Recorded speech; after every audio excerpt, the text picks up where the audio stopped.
Yo guys, what is good? Welcome back to the Uncle Sharma channel. We out here for a big Milan derby preview. And I get guys from Canada, US, Australia, all sorts of places. But now finally got a guy from the UK, got a guy from London, my guy Idriss, if you know him on Twitter at Simply Lautaro. What is good, my guy? Thank you for joining me. No, welcome, bro. My pleasure. Shout out to all the Inter fans as well. Obviously, today my boy Sharma. Finally got a London boy, a UK boy. It's been a while. You don't see us a lot often, but when we're here, man. Yeah, we seem like we're a rare breed, but found one. I found a really good one. This guy, if you're on Twitter, he's posts up wavy compilations of players and stuff. He should be doing it a bit more, if I'm really honest with you. But it's good. Due time. We ain't started playing a while as well, so I didn't really have any motivation to make some more, but hopefully we'll see soon, man. Yeah, no, definitely. You can see his down there, simply _Lautaro. Make sure you follow him up. We've got some good banter as well. But yeah, bro, we here. You know why we're here? The biggest for me. I don't know if you agree, but I think this is the biggest derby of the decade. Every year it's always a big game. Even when it was a banter era, it was a big game. But now we're actually playing for something, and we're playing for the top. We're playing to be the creme de la creme. We're playing, to be the top dogs of Milan. So, do you agree? Do you agree with me that? 100%, bro. 100%. I mean, considering the last 10 years up until the point we won the last Scudetto, the derby was basically meaningless. Plus, we nearly won all of them. So it's not like we'd win derbies and celebrate as if it was basically every year same old. But this one here is like we actually have to win. If it takes that to get to the Scudetto, then this is going to be like a major push. Considering the teams we just beat, and this is going to be like that final push for Conte's men. Yeah, well, what do you make of the whole season in general? Obviously, ignore the Champions League. What do you make of the whole Serie A campaign? Bro, honestly, I feel like we've had a good season. Like, considering all the things that happened, don't forget, we've had a lot of corona cases with the players, with the Hakimis, etc. So we started the season with so many key players missing. Yeah, we didn't have the worst performances. We basically, bar Milan, I think Sampdoria and Parma, we barely dropped any points. So we actually did a solid job. And then ever since the team has been back to full form, we've nearly just won all our league games, bro. So I feel like we've done well. It's just some of the games I'm looking back that we've drawn, honestly, it's just like these games should have all been won. If you watch the game as an Inter fan, you realize the draw against Roma, the last draw against Lazio, that draw there, this is all supposed to be Inter wins. But as our team, we have it all. It's just when it comes to that last part, it's like. But other than that, bro, I'm glad. If it comes to the league, from a league perspective, I'm happy. We're doing well so far.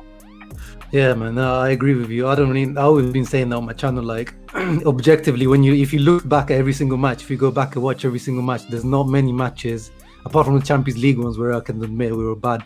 But in the league, there's hardly any matches where I was like, we were the inferior team or we didn't deserve the win. Always creating chances every single match. This year we're the highest scoring team in Italy, but we could be clear if we had if we were like proper clinical.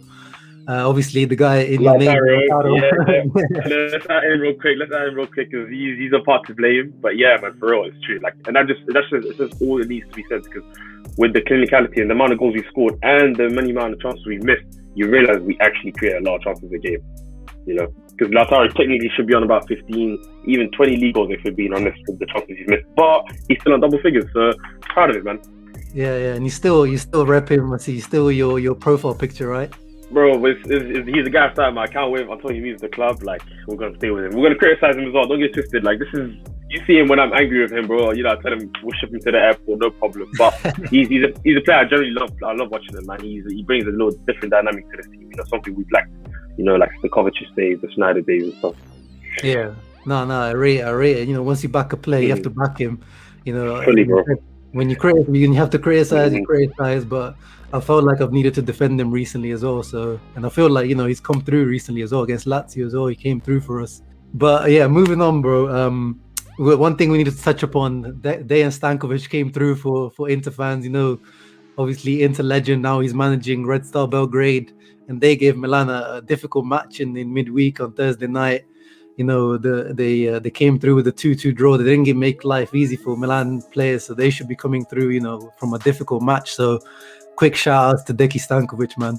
For real, bro. Shout out to him. He's a serious gunman. When I saw that tweet that said he was trying to tire them out for the Milan derby, I said, yeah, these guys are not coming back alive, bro. He's got to do his job down there in Serbia, for sure. Literally, man, cold-hearted Serbian came through for us. But let's look at the lineups, bro. Okay. I mean, there's really not that. Can you see it on the screen? Yeah, bro. I can see it. I mean, there's not much to comment there. I think, in my opinion, that's our strongest lineup.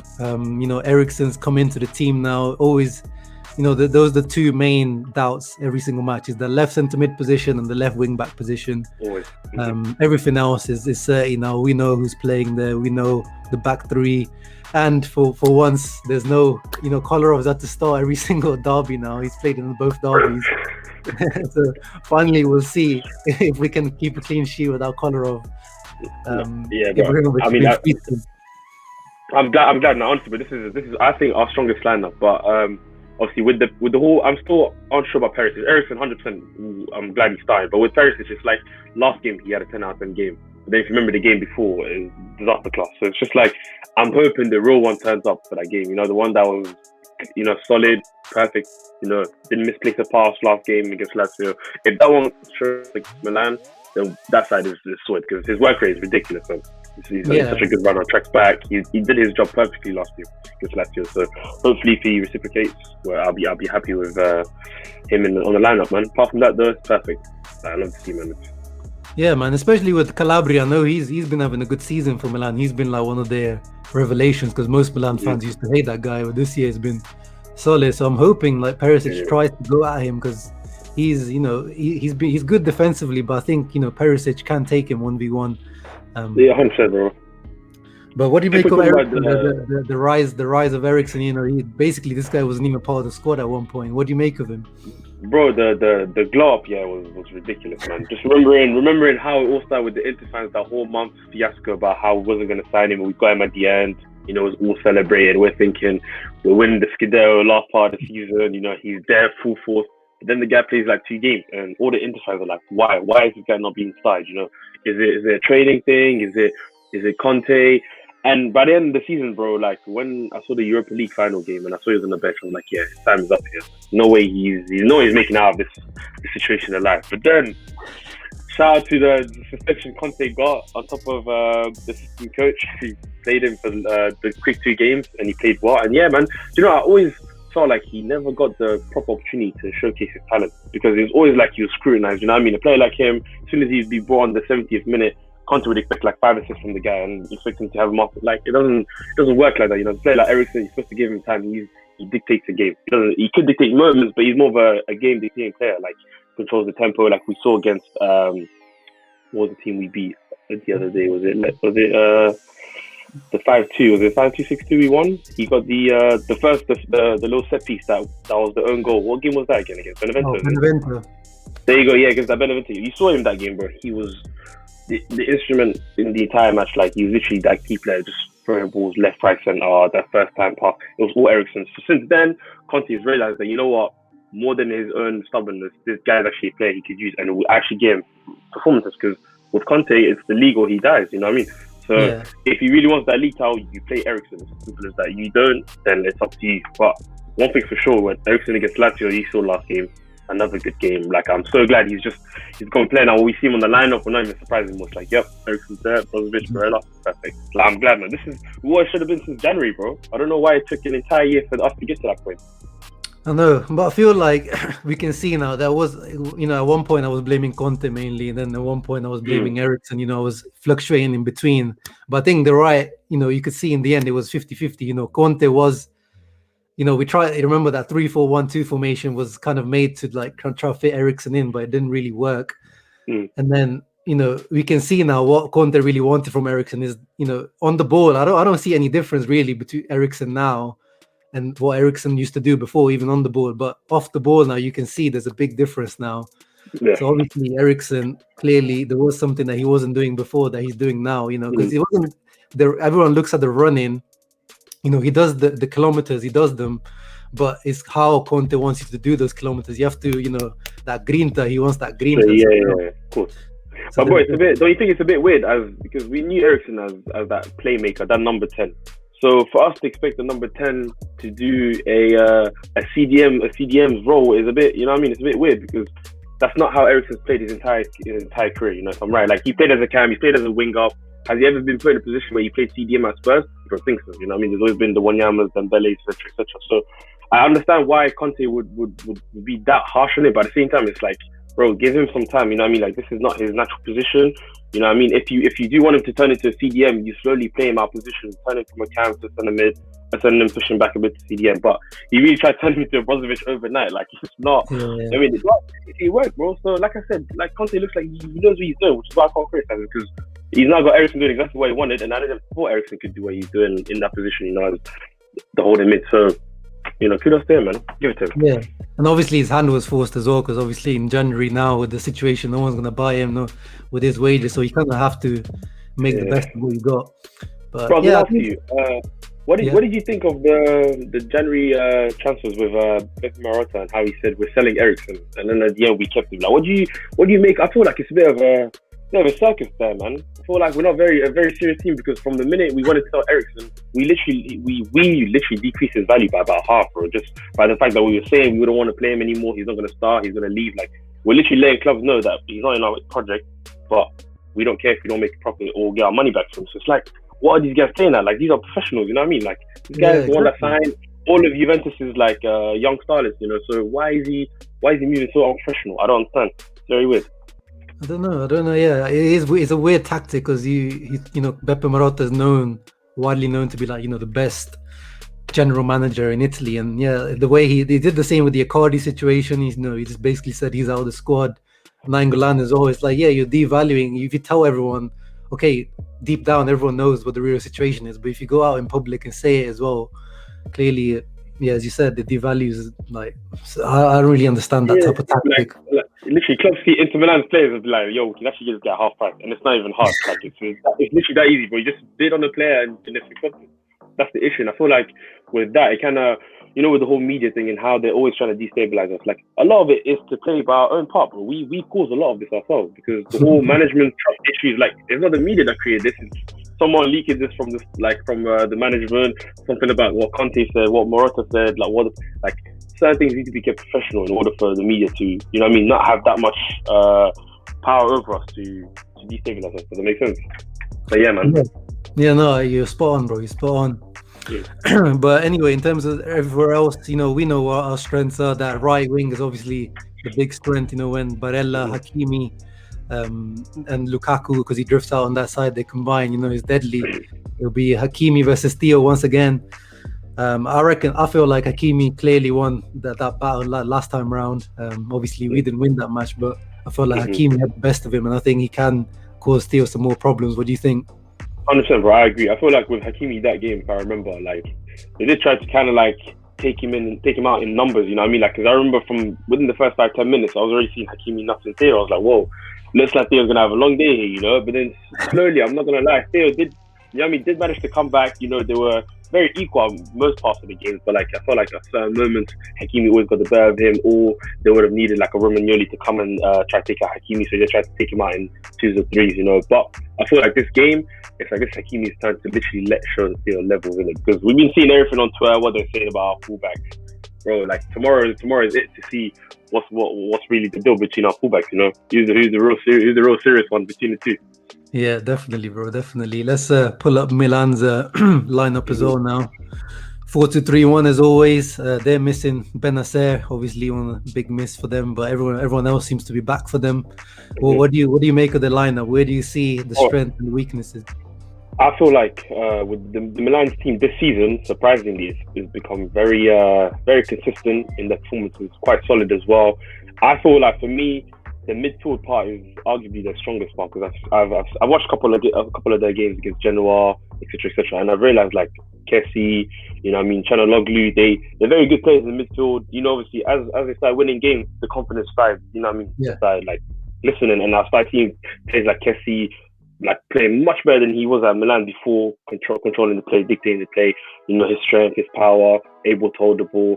Obviously with Benacer, but you know, Benacer with his injuries recently, he hasn't really been able to solidify his position. So I feel like in the midfield, they're right. And with obviously Hakan, he's been a good creator. I'm not gonna lie to you. I did think this guy was washed, last season, but this year he's clearly showing us levels. So I give him credit for that. He's doing it. He's doing his thing. So like the midfield for me is the strongest part. Defense, arguably for me, is the weakest part. I feel like Bar, Theo, and Calabria, Romagnoli and Kijaz are very centre backs that you could cause problems like throughout the 90 minutes. I feel like Lukaku can see these two and have the time of his life if he's really up to his A game, And that's for the forward, bro. It's only Ibrahimovic. I'm not gonna lie. Like with that, it's just Ibra. Obviously, Leo does thing here and there, but if Ibra turns it on, it's a problem for us. He turns on every other player playing with him in the front three, and obviously that's how it goes, in my opinion. Yeah. What do you make of the Zlatan Lukaku thing? The one obviously happened. You reckon there's still some lingering beef in there? Bro, I feel like because Lukaku won the last game and knocked them out. Yeah, I kind of feel like Lukaku did take that W in that situation. Yeah. So for him, it's less. He has less to prove because he scored that penalty. He won us like everything won us the game. So that case was closed. Lukaku took his W. But I feel like for this game, since obviously it's been a couple of games now, it might not be as fair. Considering obviously Lukaku knows this is a league game now, it's not a cup game, it's not a time to get retarded, etc., etc. So hopefully, I'm expecting him to, be mature about it. Obviously, if you want to show Ibra something, prove it to him on the pitch. There's no need for all of that talking. The goal's there, do your thing, Yeah, they're both the self-proclaimed kings of Milan. So let's see. But we only know one. There's only one, bro. We only know there's one. It's Big Rom. Come on. The iconic image of Rom lifting up the flag. Need a 2.0 version of that. We need a 2.0 for real. Elsewhere, we see that Sandro Tonali or Sandro Toenails, obviously the guy that we missed out on. But honestly, watching him throughout the season has not felt like we missed out that much, to be honest. And I feel like it could be an area that we do look into tackling or targeting, because obviously, as I said, on that side is the Romagnoli as well, who's over the years has given us many gifts over the years in derbies. So hopefully, as we said, our right side is our strongest, so hopefully we can target that side. Barella against Tonali, that will be interesting if Barella can take advantage of Tonali. And if Leao, let's see who starts between Leao and Rebic. I'd rather see Leao starting because Rebic works really hard defensively, and usually Theo plays better when Rebic plays. So I'd rather see. I'll be honest with you, I would rather see Rebic play. Really? The opposite for me. I feel like with Leao, as young as he is, he's a dynamic player, bro. Like when I watched him play against us the last couple of games, I realized like he takes the ball and he runs out, bro. And I don't like players that do that because they get started, bro. Like when they see a player take a ball and run towards them, it's a bit of a shock because that's not how teams play against this usually. It's possession play, counter attacking. But this Leao guy will pick up the ball and run straight like 20, 30 yards, look to Ibra, put across it. So for me, this guy, he's less predictable than Rebic because I watch Rebic personally. For me, I don't really rate him. I'll be honest with you, bro. He's the funniest player in Serie A, bro. He's he runs head down. Yeah, when I watched him against the Coppa Italia game and he came on, he generally just wasted time for Milan and for us as well. So he's kind of doing us a favor. All of these runs. Is that fake passion, bro? I call it a fake passion. And plus, he wasn't really creative when he had the ball and in dangerous areas. He wasn't doing anything with it. So you put Leao in these positions. There's definitely an outcome, though. The outcome will be much better. So for me personally, I'd rather have Rebic, when it comes to creativity, because the less creativity, the less crosses to Ibra, the better for us.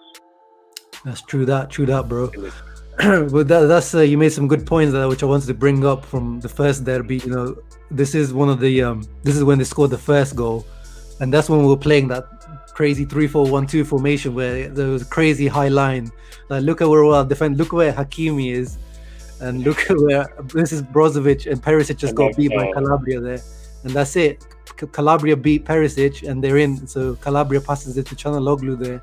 And it's Ibra wins the penalty because he's 1v1 against Kolarov.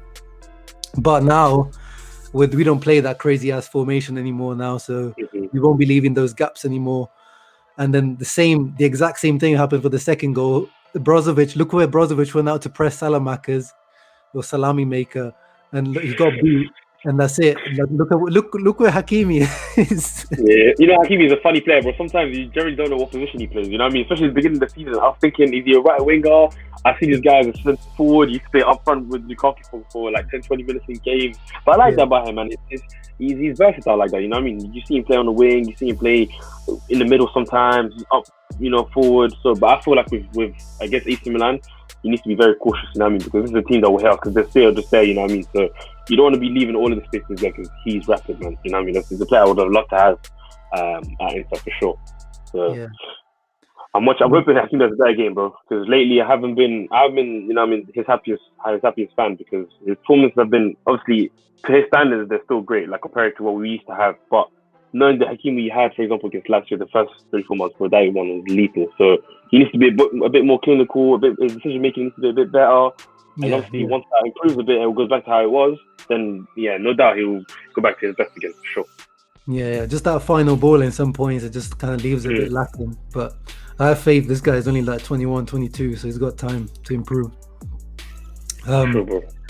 One thing I wanted to do with you, we spoke about the main speaking points that I had. Now, one interesting point was a combined 11, you know, putting together an 11 of both the players from both teams. So I've already done mine. I'm going to put it down, scrolling down below. And I've gone for the 3-5-2 because, you know, I thought that would be, obviously we're going to have Antonio Conte as the coach. We're not going to have Stefano Pioli as the coach. Yeah. So Conte boy, you know what I mean?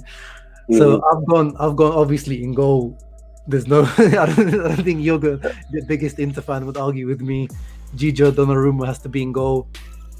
Back line is full Inter, Skriniar, De Vrij, Bastoni, back three. Then I've gone midfield Hakimi, Barella, Brozovic, Regista, then Kessie, and Theo Hernandez. Obviously, left wing back is another one where I don't think there's much argument. And then up front, I've gone for Big Rom and Zlatan. What do you think? What would you change there? I wouldn't change it, bro. That's the same lineup I'd arguably go for. Like literally, the only players he put in the Milan team is their strongest ones, the ones that are, you know, quite levels ahead of our players. The left wing back position with Theo, striker obviously Lukaku, Lautaro, Zlatan, and then N'Golo Handanovic for Gigi. So you know, I mean, all the three. So yeah, that's the only three players, and obviously Kessie in midfield, which I also agree with. Yeah. So while that, I think the lineup is the same as what I'd say personally. Yeah, I think that's pretty realistic. I don't think that's biased. I think Simon Kjaer could have been like at the beginning of the season, the first half of the season. I felt like he was, in terms of performance, like one of the best centre backs in Serie A. But then he's had like a few injury issues and stuff. So I feel like our three have been there since the beginning. So just like obviously you could argue Skriniar was the least consistent out of the three of our three back line, but even Skriniar has been about 3 months he's been performing now, 3-4 months. I feel like he's been our best centre back this year since the start. Yeah. I feel like this has been Skriniar. I feel like this has been Skriniar season. I feel De Vrij had a bit of a dip at the beginning. Yeah, De Vrij's been a bit quiet this year, you realise, right? I feel like for me it's been Skriniar, De Vrij, Bastoni, and De Vrij being like, you know, but De Vrij is still amazing, bro. Like he doesn't step a foot wrong in the game. It's just knowing De Vrij, he does so much more, but you know, it doesn't make sense. Like it's not like he's doing it wrong personally. He's not making any errors or anything, but his presence was felt so much more last year. I thought because we might used to get attacked more last season. You know, this year I feel like defending is just so solid, bro, that we barely have teams attacking us like that in games. You know what I mean? Most of the time we're the ones with possession. We're barely, you know, having to defend, and then most of the time we're attacking with the front two. You know, so they're still solid, man. It's a great defense. We're blessed, man. We deserve it, bro. We deserve it, man. I feel so blessed, man, with those guys. Literally, so you can hardly pick between the three of them. Like everyone has their own, you know, personal favorites. Like my personal favorite is Skriniar, but I know some people have De Vrij as their favorite. Some people have Bastoni. It's just like, and they're all justified. It's justified. Like it's not even something you come and call someone an idiot for, because they all have legit claims. You know, if you say the player, there's a reason why. You know, they're all three of them just as good as each other. They all have different attributes. You know, I mean, Bastoni with his long range. That's what I love about Bastoni more than the other two. That obviously De Vrij too, but Bastoni's he basically kind of plays like a CDM. And when I see him play, he just, you know, give me Pirlo vibes and like Gattuso vibes. You know, with his long balls, his little runs. You know, beat a couple of players. You wouldn't think the guy's a centre back. You know what I mean? Nah. I have to look into it, bro. Nah, literally, bro. But yeah, that's pretty much all I had. Now we have to close it on the big one, bro. Prediction. What are you going for? Bro, I have this thing in it. Obviously, the derby's been played at 2:00, right? Yeah, it's weird timing. I don't like early kickoffs, and I feel like, I don't know if it's just me, but all Inter fans agree. But whenever we play at these hours, and the pitch looks like that, there's always something bad to happen. Like for example, the 2-2 draw in the 96th minute, I think, when the pass scored the equalizer. That was at 2 p.m. as well, right? A couple years back, right? And it's just but it gives me bad vibes, because when I feel like when a derby's played in late night, it's like the energy's there by the time the players forward, the boys are out, it's dark, the pitch is light, you know what I mean?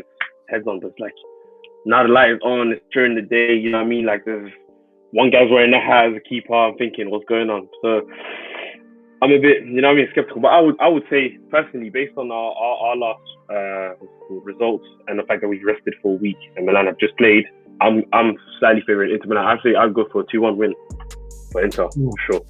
Nice. Yeah, that's a good point, actually. I didn't think about that. Yeah, those lunchtime kickoffs, the players always feel a bit like, you know, they just had their lunch maybe late or something. They feel a bit lethargic. Lethargic, right? Literally, yeah. I feel like very lazy. Like they don't feel the same way as they feel when they play at night time. I don't know. It's just something that I've observed over the years. You know what I mean? I've watched them, and it's like it's always this reoccurring theme. Like we always concede during these kicks, and it's always by the weirdest ways as well. You know what I mean? It's a mistake or it's one guy slacking off, you know. But obviously, a derby. You're always gonna have that energy in a derby, regardless of what time it is. So I'm confident. I think we'll win this game.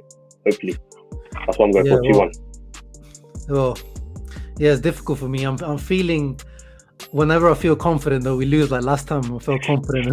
we got two fucking easy ass goals gifted to them. So I'm feeling a draw. You know, I'm feeling a 2-2 draw. You know, the Milan fans turned up at their training ground today, apparently like 300 of them, thinking like this is Sparta or something, trying to bringing out banners. They're toying the Inter fans, man. Tomorrow we have to come 600 deep now. Yeah.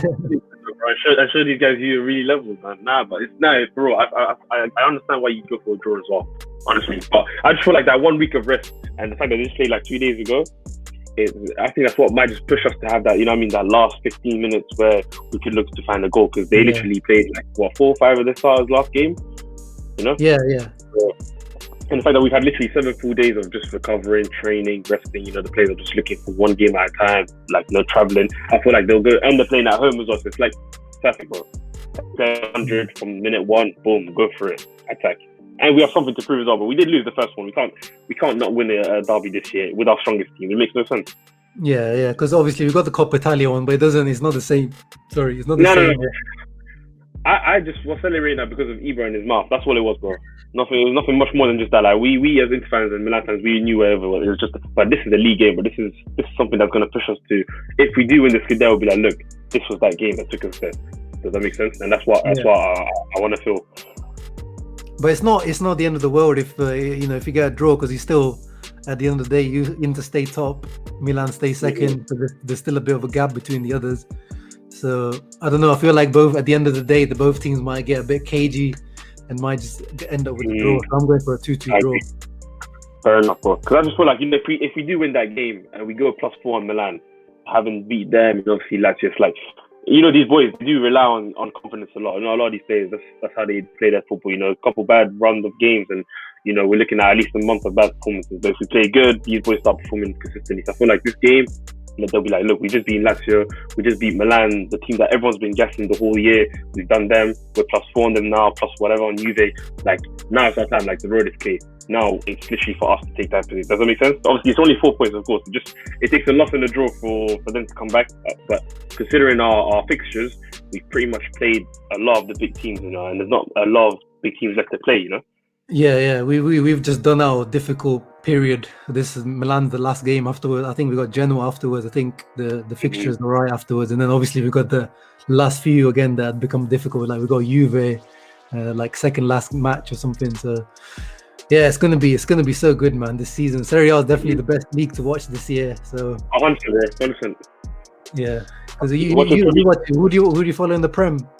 Bro, personally, I watch. I have a few brothers in it. So some of them sport. One, I have an Arsenal sport, Liverpool, United. So I'll be watching Premier. Literally, there's Premier football literally downstairs right now. They're watching the Southampton. So I'll be watching it. But honestly, watching Serie A games, bro, like non-Serie A fans don't understand the quality of what is watching. Of course, like the league hasn't been the strongest. We know Juve have been winning it for 8-9 years, but you look at Premier League, it's been 3-4 years where the quality's actually been really poor. You know, City are about to win the league without Aguero and KDB as the stars. Does that make sense? Like, and it's supposed to be the strongest team with the most competitiveness. You know what I mean? And yet they're literally storming this with Gundogan, who just came out of nowhere and started performing. Does that make sense, bro? Obviously, no disrespect to Gundogan, he's a good player, but like Serie A this year, we actually don't know who's gonna win, bro.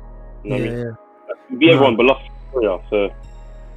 Yeah, that's why if Inter win this Scudetto, I think it's a big it's a big claim because it's a really competitive. It's not like the ones the Juve won where, okay, there was one where Napoli took it to like the last match day or whatever, but all the others have been pretty much easy sailing. But this one, we've got competition, you know, from 3 or 4 teams. So if Inter win it this year, is a big claim. I understand, bro, and it'll be worth the wait, man. The 9-10 years we played to not win the league, bro. I would honestly, I would compensate the last 10 years to win this league now.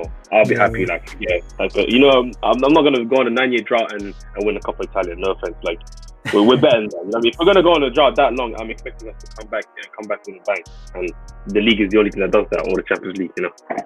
Yeah, man. Yeah. We're booking flights to Milan to celebrate once the hopefully, bro. If we win and obviously COVID is done, bro, we'll be parading in the Duomo area. Hopefully, man. I pray, hey. My guy. Thank you, man, for coming on. Any closing comments from you? Nah, but shout out to you. Shout out to obviously Uncle Sharma's YouTube video, man. He's been a real guy. You know, love watching your videos, bro. You know, you've kind of given Inter fans, you know, something to watch over the few days. You know, you do your compilations, your thing. You know, appreciate that. Speaking for the Inter fans on FT. Yeah, but keep doing your thing. Inter fans, you know, keep doing your thing. You know what I mean? As much as I hate some of you and I love some of you guys, it makes into what it is. I'll be honest with you, bro. So that's all I want to say. And hopefully, you know, tomorrow we win. Forza Inter, isn't it? That's how I'm ending this. My guy, I appreciate those words. But yeah, everyone who's watched, make sure to leave your combined 11, your thoughts on the match, you know, what you're looking out for, and obviously leave a thumbs up. Subscribe to the channel if you're new, and obviously follow my guy Idriss on Twitter as simply Lautaro. Support Lautaro, don't slander him. If he misses a chance, he'll come through, don't worry. I'm predicting a Lautaro goal, you know. Why not, bro? He's a big game player. Like, let's be honest, bro. He does score a lot of big. Like, he might be missing these chances, but you look at his record against big teams. He's there. You know, the Lazios, the Juves, the Milans, even the UCLs. You know, that's my bro. Just give him some time, man. We got a gem in our team, man. That's it. But we'll see tomorrow, lunchtime kickoff for us UK boys. But yeah, thank you everyone for watching, and Forza Inter. Forza Inter, man.